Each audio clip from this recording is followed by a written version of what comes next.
Hi, I'm Mary Jane Gagliano, one of the editor-in-chiefs here on the Prowler, and I'm here with Emily Davis, the other editor-in-chief, and we are here with an exclusive interview with Dr. Jonathan Patterson.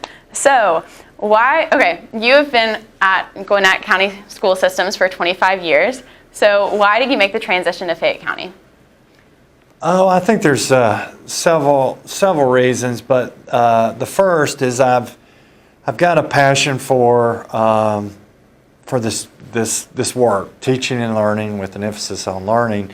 And my wife and I were looking at a place that we felt like would be a good fit for us and our family. I've lived in Gwinnett my entire life, literally lived in Gwinnett my entire life. So it's a big deal for me to kind of put myself out there and to see about, would I be a good fit for another place. And so we had looked around for I guess about a year and a half to see if there's anywhere that we felt like that would be a good fit for the system and it would be a good fit for our family. And this is the place that really felt like home to us. And so we wanted to do this, and I'm so thankful that Fayette thought I was a good fit for them, because I really fell in love with the system pretty much the first time I came down here. I didn't know anyone in the system, not a single person, and when I applied. But when my wife and I drove through the towns and just kind of gotten a feeling from coming through from Tyrone to Fayetteville to Brooks and to Peachtree City, and it just was, we just got a really good feeling about the area, and I felt like I could contribute a lot and add value to here, and I think the community would accept me, for who I am and for my family. Awesome. And then, since you've been a part of the system for so long, what have you developed as your philosophy on education? It's my philosophy of education. That's a long. So I'll have to try to get it into some tidbits. But first of all, I think high expectations rule the day. I mean, so we've got to have high expectations for what we want students to know and be able to do, for their behavior, for their outcomes. So I think it starts with really high expectations, and I think that starts at home. Our parents are our best first teachers. For me, they were that way. I'm sure for you all in the room and students at Starrs Mill, it's the same thing. So that's sort of where it starts, and that teachers really matter. So as you all know, the quality of your teacher, how engaging your teacher is direct relation to how much you learn. And so if you can pair those high expectations with a quality teacher, we can really set students up for success long term. And what I have seen in my own life is that I want our students here in Fayette County, let's just kind of make it real for you all that are in the room. I want you to be as prepared as possible for the next step in your life, whether that would be to go into the next grade level, the next subject area, or in college or careers. Most likely you're going to have not just one career, but probably several careers. So I want all of our students to be successful as they go on to that next piece, either college and careers. And notice I'm saying plural, because I think that's really important for you all to be successful, because I've had one career, well, sort of two. My parents, I grew up in a retail environment, so worked at a place every day but you all will probably have different careers than I have, and so we've got to make sure that we prepare you all for all the outstanding things that you want to do, but that you're prepared to do them, which is different than just applying for a job, but I want you to have your first choice. And also, following with what you said on having high expectations for long-term success, what do you define at the moment as your long-term success goals and vision for the county? Well, I think what I hope is whether or not you're going into work straight from high school or you're going into the military or going into college is that you get your first choice. You get, if and it needs to be a realistic choice, but you have your first choice. So because you graduated from, in this case, Stars Mill, but no matter where you graduate from within Fayette County, that you get a real shot at your first choice because of your preparation and what your teachers and your administrators and the faculty and staff have poured into you, that you're ready. I remember sitting in a class in college, and I was unprepared for this class. And it was every other student, we came in at the same age, and the students weren't naturally smarter than I was, but they were because they had a different experience than I had, because they were prepared differently, because they had higher expectations. And I want our students to be able to do what they want to do. If they're going into the military, I want them to have their first choice assignment. If they're going straight into work, I want them to be able to work for the company that is going to treat them well, that's going to pay them a living wage. If you're going into college, I want them to go into the college of their choice. So again, trying to match what your goals are to preparing you for those things. Okay, so the high schools in the counties are consistently ranked very highly nationally and on the state level. So how are you planning on building on that success? Well, I think success builds on success. So we've got to keep the things that are working and ensuring that we retain the talented teachers that we have and administrators that we have, because so much of your education is a culmination of the people you're around. And the things that we can control as a system is the people that you're around. And so your teachers, the environment in which you go to school, that it's safe and secure and that you feel engaged and committed to, and that there's activities that surround our students that help them be their absolute best.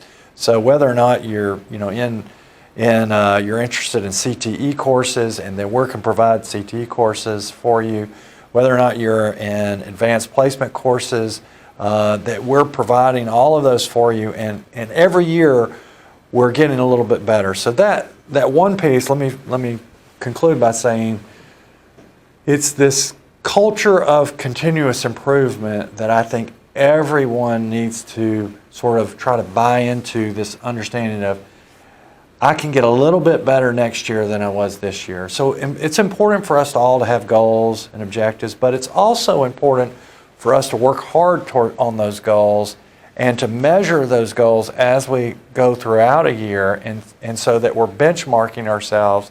And so I do want to see us do well on tests. There's no doubt about it that I want Fayette County schools' SAT and ACT scores to be the highest in the state. But I think what's realistic is that we have every student who takes the ACT and the SAT to be prepared for that, and to do a little bit better than maybe they would have done if they hadn't been in Fayette County Public Schools. And then kind of switching gears, what is your stance on student press rights? Where do you say they begin and end? And how does that lead into our freedoms to write about what we want, whether it's necessarily school related or not? Well, that's a tough question. And luckily I haven't had to have that much experience with it. But there's a couple things that I think are really important. One, I think the age of our students is key. So developmentally, we have in high school, you've got 13 to 18, 19-year-old students. And so your audience has got to be appropriate for that. We're not talking about adults that we're writing for. And so you, as a group of young journalists, you've got to know who your audience is. And you got to make sure that it's appropriate for your audience. I'm sure someone in the room has younger brothers and sisters, and would you want them reading that? Is it appropriate for them? So I think that's sort of the bar is that for me it is do no harm, and we wouldn't want something to come out from any of our newspapers that would do harm in terms of what parents would want them reading or not want them reading. So that's probably the bar in which I would create is, and make sure that we're not printing something that is inappropriate for our youngest readers who are in our schools to read, and their parents wouldn't be happy with us to do that. So I think that that's probably where I would land. Okay, so on the same basis of rights as students, so with everything going on in our world and just everything going on, where do you see the limitation of student rights, like just overall? You know, I hadn't spent that much time thinking about it, but I got a 17-year-old in my house, and so he has no rights. He has. I mean, he's my son, and so I take on that responsibility as a parent very seriously, and I think our parents do the same thing. So my own children, I think, need to follow the rules of the house, and I think for the most part our families do a really good job of doing that for us, and that the rules that we have are really for the betterment of the entire school community. So I think parents do a really good job of doing that. I don't know, maybe the context in which you're asking that question is a little differently than the way I'm answering it. So you'll have to help me with a follow-up if there's something that I'm missing there. But again, the parents are the ones who are responsible for their children. And so if we had, if someone was asking me about the rights of a student, I'd probably call the parents and talk to them and say, you know, hey, your child has concerns about their rights and so on and so forth. But I probably wouldn't have that discussion so much with the individual student as I would the parent. So being politically active right now is important in many students' views. And I think it's incumbent upon the educators to help students know how to be civically engaged and responsible. There's one thing about being civically engaged, but there's another thing about being responsible in doing that, because we also have a responsibility to you all to protect you from making poor decisions that could impact you long term. And so some of the things that I've seen in social media from young students could impact them long term. And I think it's really important for us to help students understand the consequences that go along with freedom of speech. We all have, everybody knows their rights, and they'll be the first to tell you about their rights, but they're not always understanding the responsibilities that go along with their rights. And so you see the impact of that right now in our society is that everybody wants their rights, but the respect and the responsibility that goes along there are something that we need to do a better job of helping educate our students, not just of their rights, but of their responsibility and the respect that goes along with it. Because right now, what I see too often is that you can have your opinion, but you're not interested in hearing my opinion.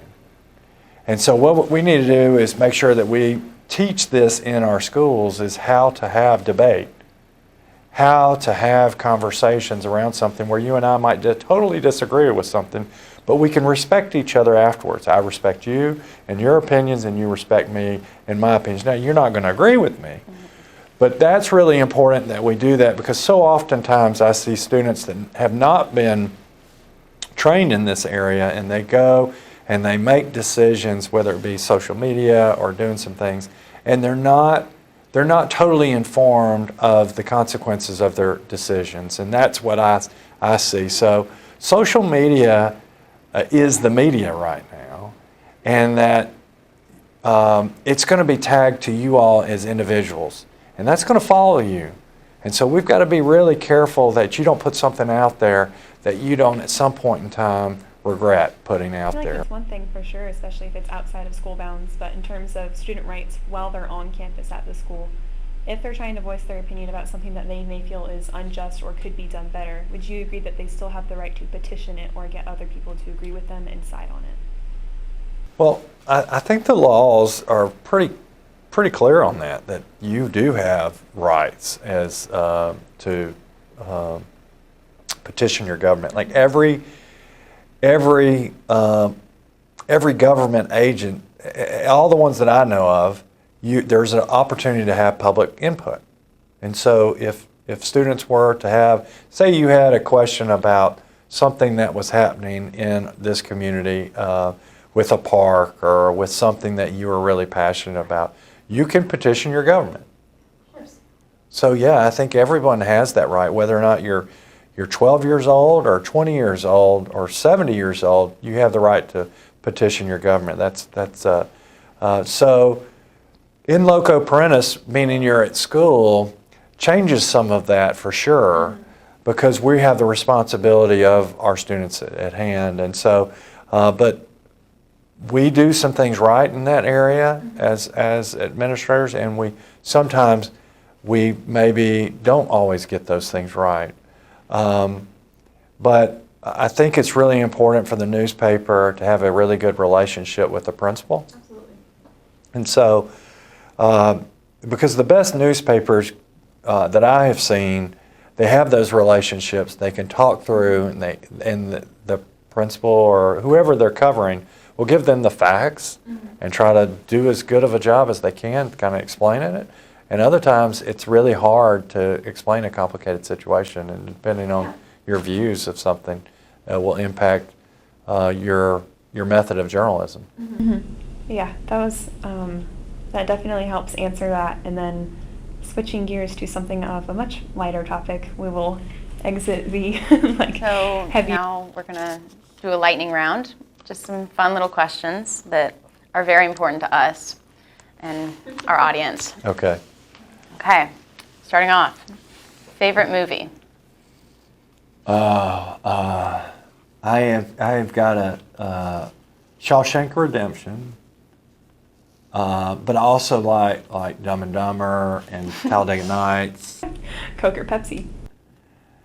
I used to drink like 4 Cokes a day, So Coke. but I've cut it out cold turkey. Okay, what's your favorite cereal? Captain Crunch with berries. Morning bird or night owl? Morning. Favorite dance move? And please show us. I don't have many. If you could pick one, what's your go-to? It's the one I really have got the keeping your feet still and you're just moving your body like this to that. Okay. So it's the dance that 50-year-old men do at weddings. Stay in your box. Chick-fil-A or Zaxby's? Oh, definitely Chick-fil-A. Favorite season? Summer. Stars Miller Macintosh? Fayette County Public Schools. Favorite aquatic animal? Oh. I like a bass. Dunkin' Donuts or Starbucks? Dunkin' Donuts. Favorite form of potato? Mashed. Waffles or pancakes? Pancakes. Favorite class in high school? Psychology. Nike or Adidas? Nike. Favorite Atlanta sports team? Braves. Pogo sticks or unicycles? Neither. And then least favorite class in high school? It wasn't the class, it was the teacher. And then coming out of the rapid fire questions, continuing with just getting to know you more, who are you outside of your office, and what are your hobbies, family life? Do you like to travel? Yeah, I do. Well, I've got two boys, a 17-year-old and a 20-year-old, and I'm married, and so I enjoy spending time with them. If my boys want to do something with me, I'm just thrilled that they want to be around me at this point in time. So I really enjoy being around them. And in terms of outside of work, I like water sports. I like sailing. I like being on the lake, and so I enjoy any time that I can be on the lake and do that. I like to do that. So that's what I enjoy. Okay, so growing up, who's your most influential teacher? Probably, I didn't play football, but our football coach was really influential to me. Took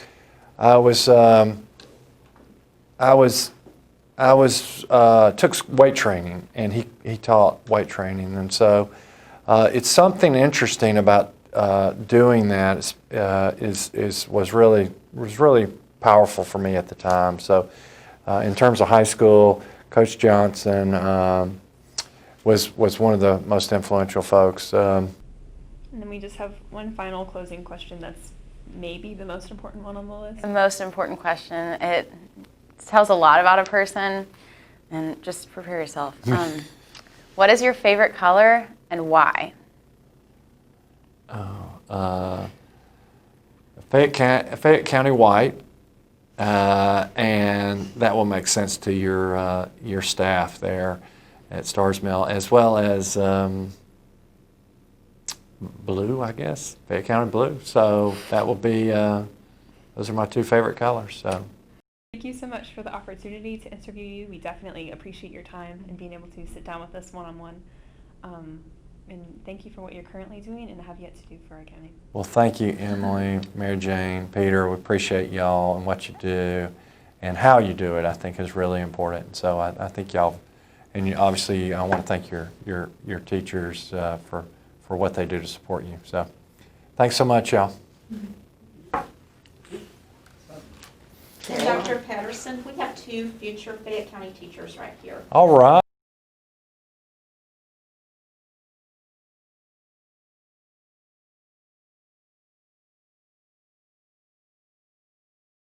Your teachers for what they do to support you. So thanks so much, y'all.